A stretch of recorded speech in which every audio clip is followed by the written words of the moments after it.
Speed at all costs? And could this finally be England's year? This week, rugby finds itself pulled in two familiar directions at once. On one side, the ever-growing obsession with speeding the game up.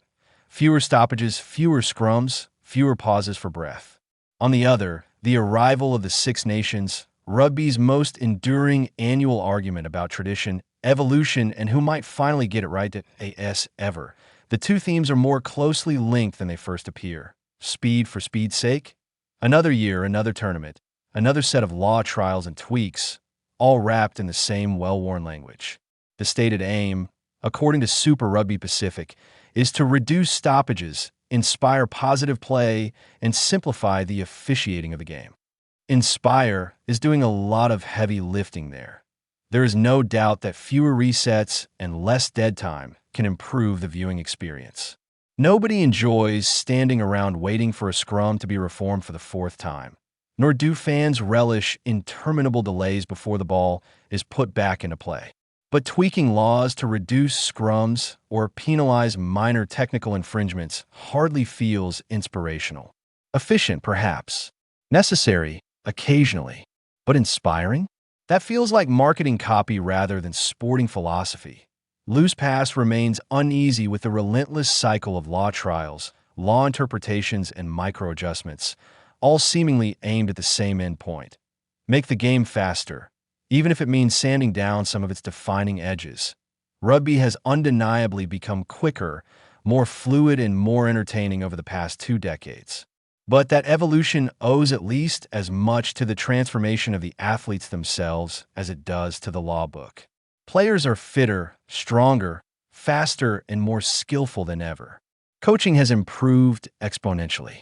Decision-making, vision, and skill execution are sharper across the board. Refereeing, too, has become more consistent and professional. Against that backdrop, it is hard to isolate how much genuine impact the latest tweaks will actually have. Tweaks that feel like overreach take the awarding of a free kick for accidental offside. In theory, it creates a quicker transition and keeps the ball alive. In practice, it risks feeling like an over-punishment for what is often an unavoidable moment in a chaotic phase of play. The same can be said for sanctions around slow ball use. The intent is understandable. The execution may prove clunky. Allowing teams to pass back into their own half before launching a 50:22 kick feels, if anything, like an invitation to hunt that option even more aggressively. One wonders whether we are truly encouraging positive play or simply nudging teams toward a specific tactical trend. There are, of course, some genuinely sensible changes. Being less pedantic about kicks taken from the mark will be welcomed by players and referees alike. But even there, the devil will be in the detail. Allowing a tap anywhere up to a meter either side of the mark may sound innocuous, but it will not take long for scrum halves to test just how elastic that definition becomes. One change that actually matters of all the announced trials, the most significant, and arguably the most welcome, is the decision that once use it has been called, no more players can join the ruck. At last, the Caterpillar ruck is finished. And good riddance. However, even this change comes with unintended consequences. From a coaching perspective, it may trigger one of two outcomes.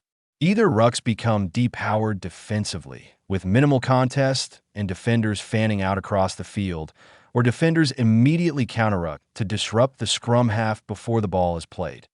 The latter scenario could add genuine jeopardy and spectacle, forcing halfbacks to operate under real pressure. But it is unlikely to make the game faster. The former, meanwhile, risks compressing defensive lines even further, reducing space and rendering faster ball somewhat meaningless. And so the question persists, why the constant urgency to accelerate everything? Rugby has never been a single-speed sport. Its beauty lies in contrast, between chaos and control, between rapid-fire phases and moments of set-piece confrontation. Not every passage needs to be frantic. Sometimes the pause is the point that what stage do we decide to step back and appreciate the game we already have, rather than endlessly tinkering with it. Six Nations. England's moment? If the law book provides one strand of debate, the Six Nations supplies another. And this year, it comes with an intriguing historical wrinkle. It has been 63 years since England last won a Home Nations or Five or Six Nations title in the season immediately following a British and Irish Lions tour. In the professional era, the pattern is even more striking. Since Lions tours began in earnest under professionalism, France have dominated the following championships, collecting 5 titles and 4 Grand Slams. Ireland are the only other nation to break that stranglehold. Coincidence? Possibly. But patterns like this rarely exist in isolation. The logic is simple enough. The French players, by and large, enjoy a summer off while the cream of the home nations are marched across the southern hemisphere. The following spring, France arrived fresher, deeper, and sharper. Ireland's occasional disruption of this trend is less surprising when one considers the IRFU's long-standing commitment to squad management and player welfare. Does the same dynamic apply again this year? France, unsurprisingly, remain a formidable proposition. Their squad depth is extraordinary, their physicality unmatched, and their ability to peak for tournaments well established. Ireland, by contrast, feel transitional, still strong, still competitive, but searching for their next settled iteration. Scotland remain overdue a truly breakthrough season, but lingering doubts persist around depth and psychological resilience, particularly when expectation rises. Italy may well be on course for their best-ever Six Nations campaign, but that does not yet translate into title contention. And Wales? At present, they're the tournament's great unknown, which brings us inevitably to England, at a different England this time. For England, the usual post-Lions hangover narrative may not apply in quite the same way. One crucial difference lies in the domestic landscape. Compared to pre-pandemic seasons, there have been fewer Premiership and European fixtures, easing the physical load on elite players. The Premiership, leaner and more stable, continues to thrive as a result. If England have so often fallen short in the past because they arrived exhausted, mentally or physically, this may finally be the year when freshness becomes an advantage rather than a luxury. That is not to dismiss the challenges.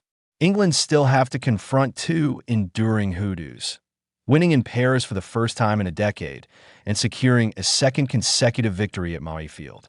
Neither venue has been kind to them historically. Beating the All Blacks remains rugby's most reliable credibility test, and England did more than just edge past them.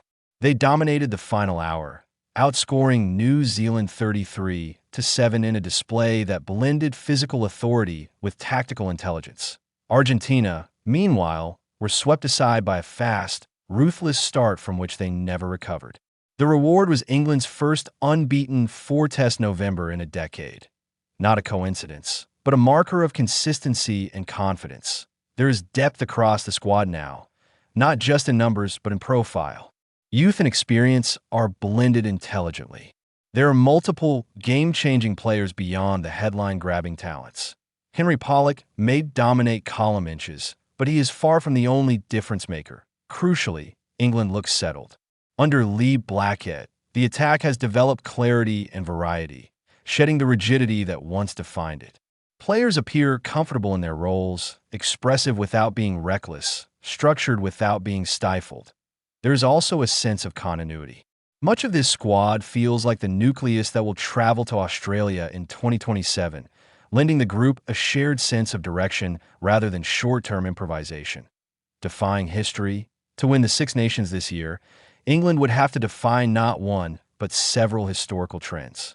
They would need to overcome the post-Lions curse, conquer Paris, navigate Murrayfield, and outlast a French side that remains the benchmark. For that reason, and with no small measure of optimism, Loose Pass is backing England to do something remarkable. Defy the statistics, ride their momentum, and claim a Grand Slam, capped by an epic finale in Paris. If that prediction proves wrong, so be it. But whatever unfolds, this Six Nations feels primed to be savored rather than rushed. A reminder that rugby's greatest moments often come not from speed alone, but from tension, narrative, and time allowed to breathe. And perhaps that is a lesson worth remembering beyond the law book, too.